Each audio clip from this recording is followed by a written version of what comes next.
have always believed that every industry, business and profession requires certain specialized traits, skills and attributes in those who were engaged in its management. If it was not so, would we have needed education for turning out medical doctors or nuclear physicists or for that matter a sound or an auto engineer?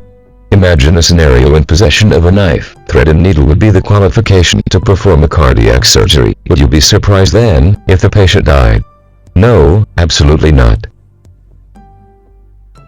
Yet you come across instances where you are compelled to say how unprofessional. Why do you say so? Because your expected experience from a particular profession was not delivered. These things happen if people attempt to practice a profession without acquiring the skills or experience needed in that particular industry. Many professions are victims of something called "we all can do it, no skills needed" syndrome. One such profession, unfortunately, is the hospitality industry, and within that especially the hotels.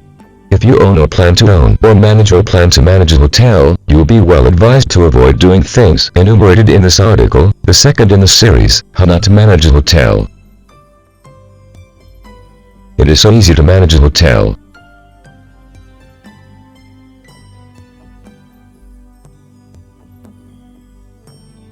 Let's understand what a hotel does.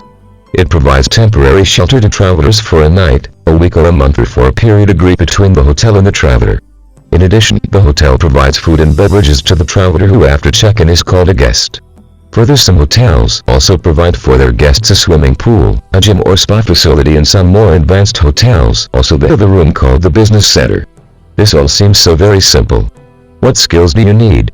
In your own house, haven't you ever received visitors? Don't you serve them food, have a drink in the evening, ask them to get a soothing massage in the massage chair you got last Christmas, and you even allowed Bob to use your laptop to check his mails? The only difference is that you did not present a bill to them. But they all went back so happy. Thanked you and Barbara again and again for your hospitality. In fact, they have even expressed their desire to visit you this fall also. Now you know the secrets of hotel management. It only needed a spark. Your hotel will be an extension of your home, 10 times bigger. Well, you can manage it. After all, preparing and presenting a bill at the end of the stay is not a big deal for you. I know it all syndrome. I feel this syndrome germinates from the first one.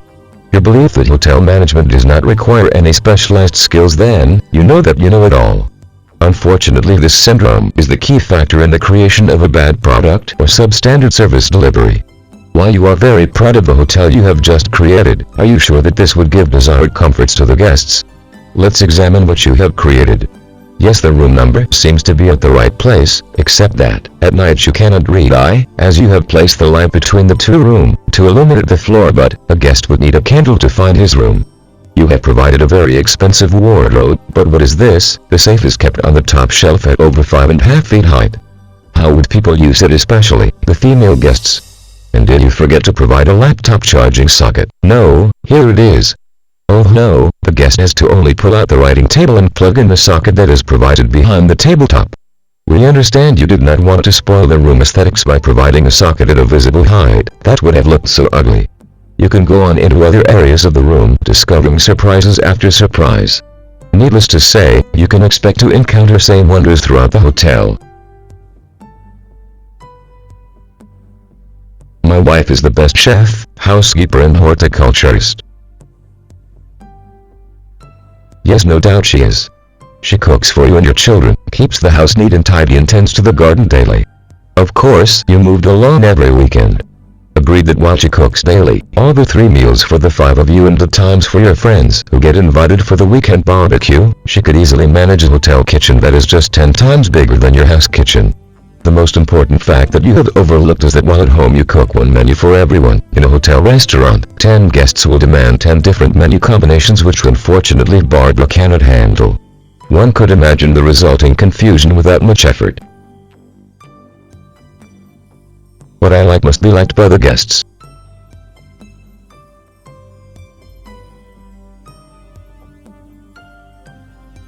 You like the color red? No problem, paint the hotel red from inside to outside. You like soups and salads? Stuff your menu with all the soups and salads you could find. Trust your taste, choice, liking, and warn the guests and keep wondering why your rooms and restaurants are empty. Remember, your family likes what you like out of compulsion or respect. They don't have the choice, but a guest has the choice to go to another hotel where he gets what he wants. He is paying, so he is the master.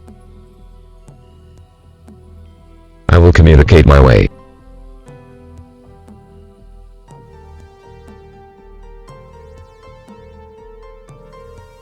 You are very particular about signages. You don't like signs spoiling the interiors of the hotel that you have so painstakingly designed yourself, and you hate your managers put up temporary signs in the lobby of your gym and closed for maintenance.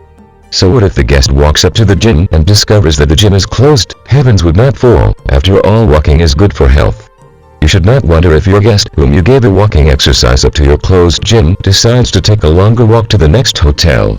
Always remember that the guest is paying you for his comforts and not yours.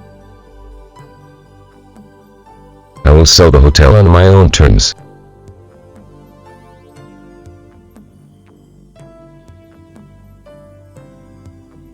Yes, we all know, in fact the entire market knows, that you don't dilute your rates irrespective of the rates at which the competition is selling the rooms in the market.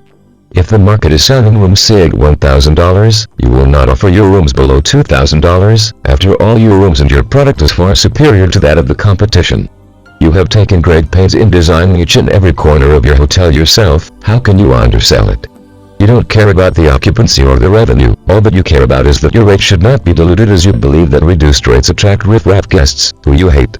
Remember, those who want to carve out a special niche for themselves have to have an exceptionally good product acceptable to the guest. I will choose my own guests.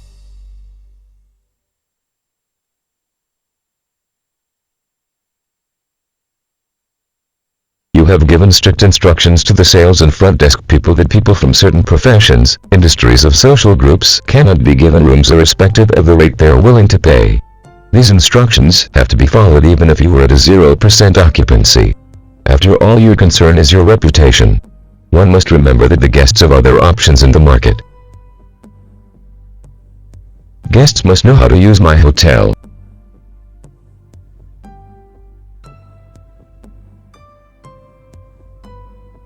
You strongly feel that you get guests who break things, misuse facilities, and become a nuisance to the hotel.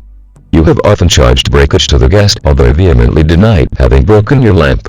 You strongly feel that the guests must first learn how to use your hotel before checking in. This is not the end of the long list of how not to manage a hotel, but a few to demonstrate how one could convert a potentially profitable enterprise into a liability. The other side of the story is not only encouraging but also promising. I would feel very happy and professionally satisfied if even one such enterprise could come back on track after reading this summary of experience.